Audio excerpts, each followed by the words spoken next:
Some claim to be men of God, and some claim that God is with them. The Lord says, those who hate this honest gain, and you shall place these over them as leaders of thousands and of hundreds and of fifties. You see, in groups,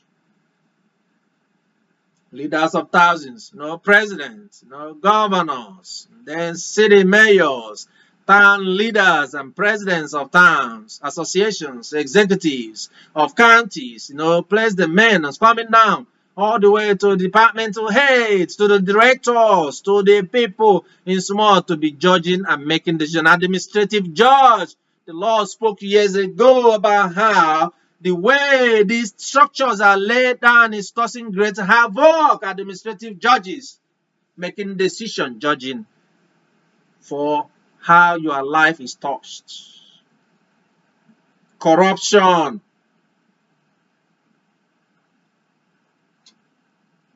Let only the big matters come to us.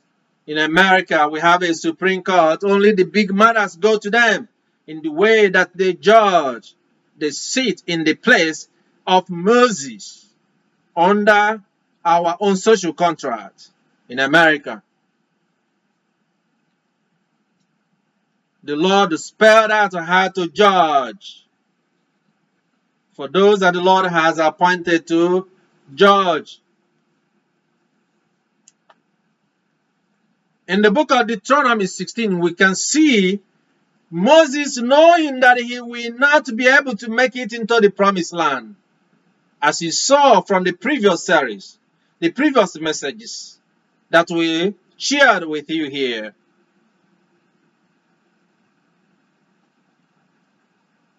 He now deferred and conferred that authority unto them. Appoint for yourself judges and officers in all your towns. In all your towns, which the Lord your God is giving to you. According to your tribes, they shall judge the people with righteous judgment. Righteous judgment. Holy judgment.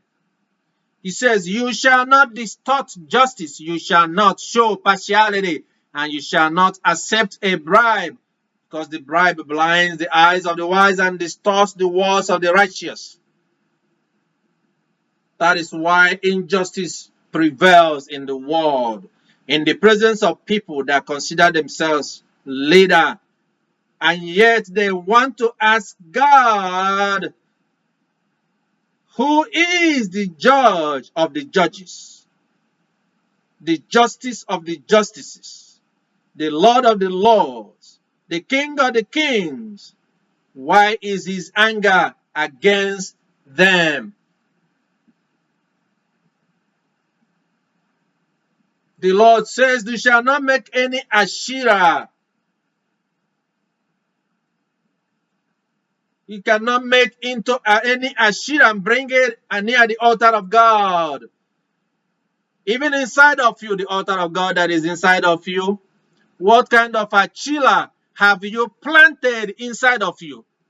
Do not plant any achilis near the altar of God. How many of achilis, your thoughts, your beliefs, your words, your actions, that is contrary, that defame God, dishonor God, distort God, that hurt God, that grieve God, you have planted in your life, and you consider yourself obedient to the commands of the Lord, it brought so much horror, so much pain and suffering unto the people of Israel. In fact, Josiah, when he was the king, gave an instruction to uproot every one of them. In my tribe, we call it ogilisi. Back then, people used to, the unbelievers, honor it and as if it's important. These are things that the Lord says they must not bring. So that was in the world, the physical part of the tree that we're talking about. But we know that it is referring to those that accept bribery and corruption, like is happening all over Africa with all their cohorts from all the other nations of the world for their own selfish interests. They destroy the nations of the world. Like America is deprived of all the blessings that God has given unto us. They take from the people, and we keep taking from the people. Instead of using it to make life better for our people, we subject our people to even more pains and suffering by sacrificing their sons and their daughters on the altar of evil. Thou shalt not serve another God, neither shall any Asherah pole, Asherah tree be planted near the altar of God. What have you planted in your mind and in your thoughts, in your words and in your actions? But you have forgotten that you are a subject. Just as your people are your subject, so also you are a subject unto God, who is King and who is Lord.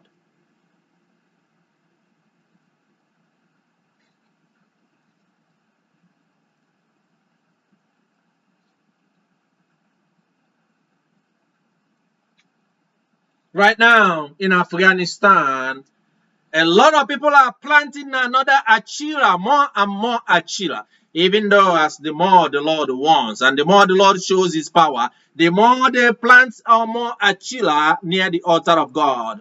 The altar of God is in you. That's why last week the message came to the Taliban: do not fall into the trap. Do not fall into the trap. If you fell into the trap, you will be surprised what will happen to you, because you have assumed that you have won the war. Well, as you say that, make yourself proud to make yourself feel good. But if those America is fighting war with Afghanistan, I'm sure the world will know. But if you do not know, you see the nations of the world and countries are showing off their toys in the new arms they have invented and discovered. The mind of man always looking towards the weapons of mass destruction as a sign of strength. It's a sign of weakness, psychological complex of inferiority. So they show their power by trying to show off some toys of weapons of mass destruction. That's what is going on.